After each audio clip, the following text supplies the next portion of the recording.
Lorsque tu crois l'évangile qui t'a été annoncé, quand tu crois que Jésus qu'on t'annonce est Seigneur, quand tu crois que Jésus qu'on t'annonce est salutaire, quand tu crois que Jésus qu'on t'annonce est sauveur, quand tu crois que tu reçois un message de salut et que tu y adhères, tu donnes ta vie entièrement au Seigneur, tu vas jusqu'au baptême, tu t'engages et que le Saint-Esprit maintenant vient sur toi, la Bible dit, toi qui étais païen hier, tu n'es plus n'importe qui. Tu es maintenant converti. Et parce que tu as cru, parce que tu es converti, parce que tu as donné entièrement ta vie à Dieu, à partir de la foi manifestée au message qui t'a été prêché, la Bible dit tu ne forceras pas. Mais désormais des miracles vont t'accompagner.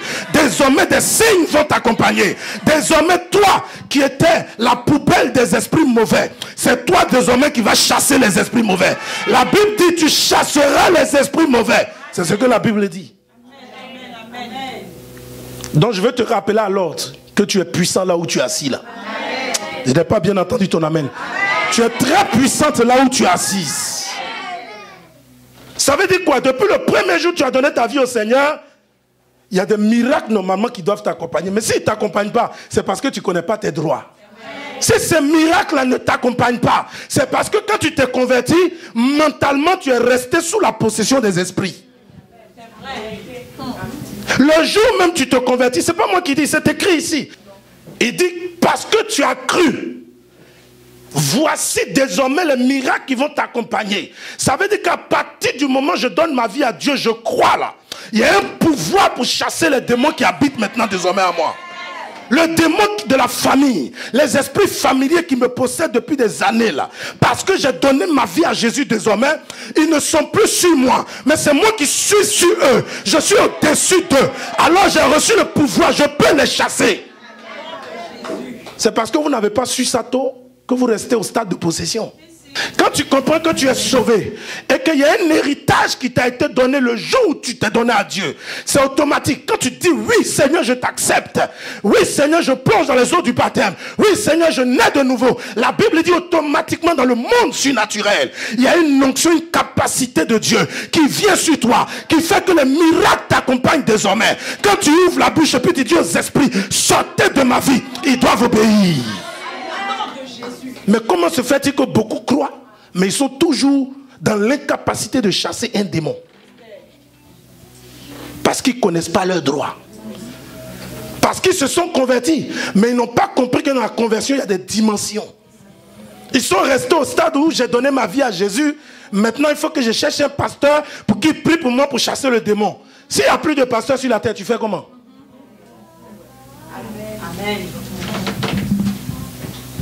Donc ta délivrance là, quelqu'un d'autre peut la faire, je ne dis pas non. Quelqu'un d'autre doit la faire, je suis d'accord. Mais ta délivrance aussi, en fait, tu peux la faire toi-même. Tu peux commencer à user de cette autorité que le Seigneur t'a donnée. Tu peux dire désormais, j'ai compris le texte. Je l'avais lu avant, mais je l'avais mal compris. La Bible dit en fait, c'est si je crois que les miracles m'accompagnent. Mais puisque j'ai cru, les miracles doivent m'accompagner. Le premier miracle, c'est que je chasse les démons. Je vais chasser l'esprit de célibat. L'esprit de célibat qui m'empêche de me marier, je le chasse. L'esprit de pauvreté, je le chasse. L'esprit de blocage, je le chasse. L'esprit de maladie, je le chasse. Au nom de Jésus. Souffrez que je crie un peu. Parce que ça me fait mal que vous ayez des droits et puis vous les mettez à côté et vous souffrez. Il n'a pas dit voici les miracles qui accompagneront au verset 17 là. Il n'a pas dit voici les miracles qui accompagneront ceux qui auront accepté l'appel de Dieu. Il n'a pas dit voici les miracles qui accompagneront ceux qui vont devenir de grands pasteurs. Il a dit ceux qui auront cru. Donc si je crois, même si Dieu ne m'a pas appelé au ministère, parce que je crois que Jésus est Seigneur, le Jésus est Seigneur là suffit dans ma vie pour plier les esprits mauvais dans ma famille, amen. Pour renverser les autels de ma famille. Dis un amen. Pour annuler les décrets des jugements démoniaques qui ont été prononcés dans ma famille. Vous savez ce qu'on appelle les jugements démoniaques? Les jugements démoniaques, c'est ce que vous trouvez sur place quand vous naissez. Toi, tu n'étais pas au monde. Tu n'étais même pas encore être humain. On était loin d'imaginer que tu allais être un être vivant un jour parce que tu allais venir au monde. Et puis dans ta famille, ton père ou ta mère peut aller pactiser avec un esprit parce qu'il a besoin d'un enfant, il a besoin de réussir dans la société. Puis l'esprit va lui dire, écoute, moi je peux te donner un enfant, je peux laisser que tu aies un enfant. Mais à garantir que, à condition plutôt que cet enfant m'appartienne. À condition que maintenant tu me laisses devenir le Dieu de cet enfant. Tu me laisses devenir, si c'est une fille, tu me laisses devenir le mari de cet enfant. Et puis, une fois que le deal a été fait avec les parents, le papa ou la maman accepte le deal. Donc l'esprit maintenant, puisqu'il est dans les eaux, si c'est un esprit de fétichisme par exemple, il est dans les eaux, on lui a donné une offrande et tout ça. L'offrande scelle l'alliance entre tes parents et lui. Et puis maintenant, l'esprit qui empêchait ta mère de prendre grossesse ou qui empêchait ton père d'enceinte ta mère, l'esprit se retire, il laisse la fécondité à l'état naturellement créé par Dieu se manifester, puis ta mère prend grossesse. Et quand tu viens au monde, toi tu es déjà sous le jugement de ce qui a été dealé entre ton père, ta mère et les esprits. Donc quand tu viens au monde là, l'esprit mauvais dit que tu lui appartiens. Il a déjà prononcé sur toi que tu es sa femme. Donc il ne peut pas te laisser aller marier quelqu'un d'autre. Est-ce que vous comprenez ce que je suis en train de vous dire? C'est ce qu'on appelle, c'est un exemple de jugement démoniaque. Donc des gens viennent souvent au monde, mais les esprits des gens ont déjà plié leur avenir à leur faveur. Les esprits mauvais, je veux dire. Est-ce que quelqu'un me suit un peu? Il y a des gens bien avant qu'ils viennent sur terre, là. Ils ont été déjà, on va dire, sacrifiés, bien avant même leur naissance. Est-ce que vous me comprenez? Donc quand vous venez au monde après, vous subissez le poids des jugements démoniaques. Vous subissez le poids de l'alliance qu'il y a eu entre vos parents et vous, et les esprits. Est-ce que vous me suivez un peu? Vos noms ont été mentionnés. Tu viens au monde pour subir, mais tu ne viens pas au monde pour prospérer. Tu viens au monde pour subir, mais tu ne viens pas au monde pour te marier. Mais une fois que tu deviens chrétien, si dans cette grâce manifestée de l'amour de Dieu, le salut a réussi à gagner ton cœur, ton âme, je t'annonce ce soir que tu peux dire au Seigneur, le deal que mes parents ont fait avec les esprits là, je le détruis aujourd'hui. Parce que maintenant il y a des miracles qui m'accompagnent, parmi lesquels je dois chasser les démons. Amen. Donc le génie qui pense que je lui appartiens, je le chasse. Amen. L'esprit mauvais qui pense que je lui appartiens, là, je le chasse. Est-ce que quelqu'un comprend le message que je suis en train de lui donner? Je suis en train de booster ta foi pour te montrer que la puissance que tu cherches ailleurs là, se trouve en toi. Le pouvoir que tu cherches ailleurs, il est déjà en toi. Le nom de Jésus que tu cherches partout, là, c'est déjà dans tes lèvres, sur ta bouche, sur ta langue. C'est à toi d'ouvrir la bouche pour parler à Dieu. La Bible dit, là où il y a l'esprit du Seigneur, là il y a la liberté. Et là où il y a la liberté du Seigneur, il y a forcément un affranchissement. Donc je veux annoncer à quelqu'un aujourd'hui que le Seigneur veut travailler. Il cherche un terrain pour travailler. Il veut des gens qui connaissent leurs droits. Il veut des gens qui connaissent leur puissance. La puissance qu'ils ont reçue venant de Dieu. Parce que dans la Bible, aucun adversaire qui s'élève contre un enfant de Dieu n'est plus fort que l'enfant de Dieu. Parce que l'enfant de Dieu, il est le représentant de Christ sur la terre. Donc tu ne peux pas me dire que ceux qui t'attaquent sont plus forts que toi. Tu es en train de perdre la foi. On va prendre ensemble le livre de Matthieu chapitre 10. Prends-le avec moi. Toi qui aimes la parole de Dieu, toi qui écoutes la voix de Dieu, prends-le avec moi. Et le Seigneur va te parler. Et quand tu vas écouter la voix de Dieu, tu vas aller mettre ça en pratique. Tu vas voir comment Dieu va t'utiliser. Tu vas voir comment Dieu va faire au travers de toi beaucoup de victoires. Au travers de toi. Comment tu vas comptabiliser tes propres bénédictions. Je vais t'enseigner cela. Prends avec moi Matthieu chapitre 10. Regardez le premier verset. Vous l'avez vu? Il a dit, puis ayant appelé les 12, quoi? Les 12 apôtres. Il a dit quoi? Disciples ou apôtres? Il dit, puis ayant appelé les 12 disciples, il leur donna le pouvoir de chasser les quoi? Les esprits impurs et de quoi? De guérir toute maladie et toute quoi? Infirmité. Vous êtes d'accord avec moi? Maintenant, regardez la première phrase du verset 2. Restez toujours dans le texte, ne le fermez pas là. Première phrase du verset 2. Il dit, voici le nom des 12 apôtres.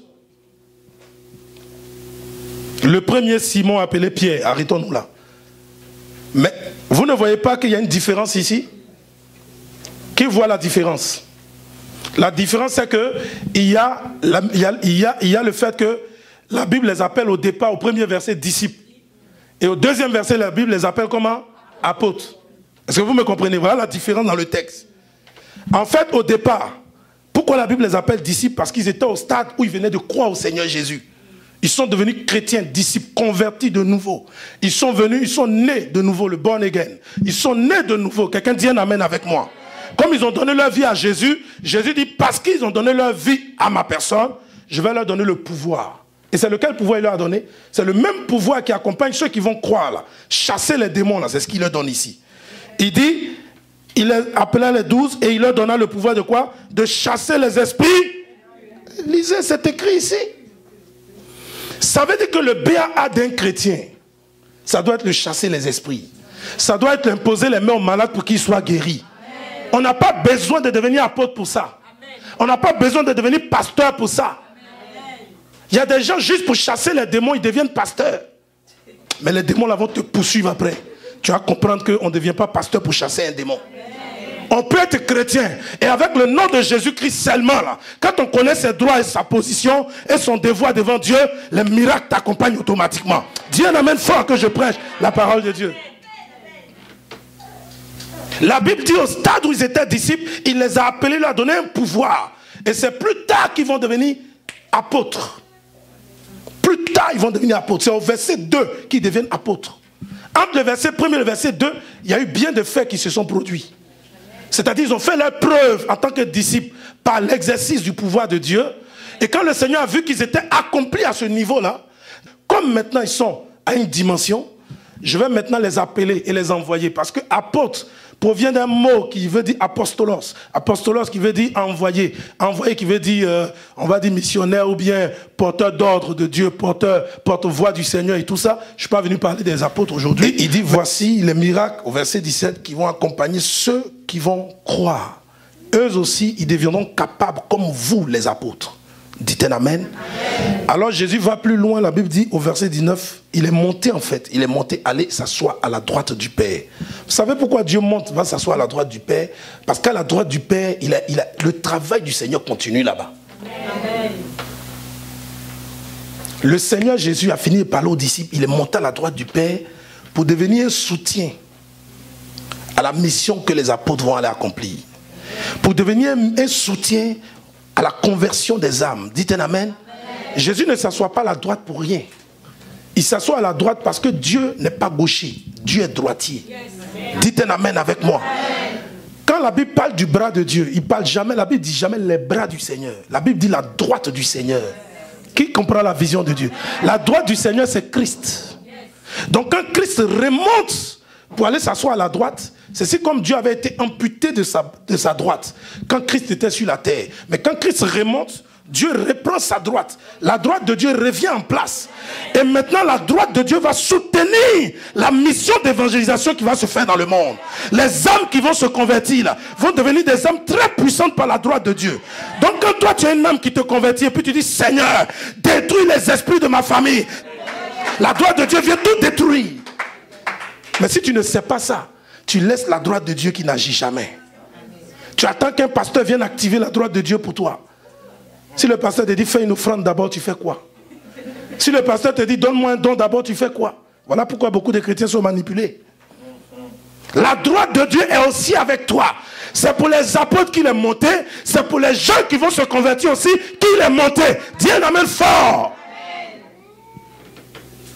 Donc Christ est monté pour jouer le rôle de la droite de Dieu parce qu'il a des missions accomplies dans ta vie.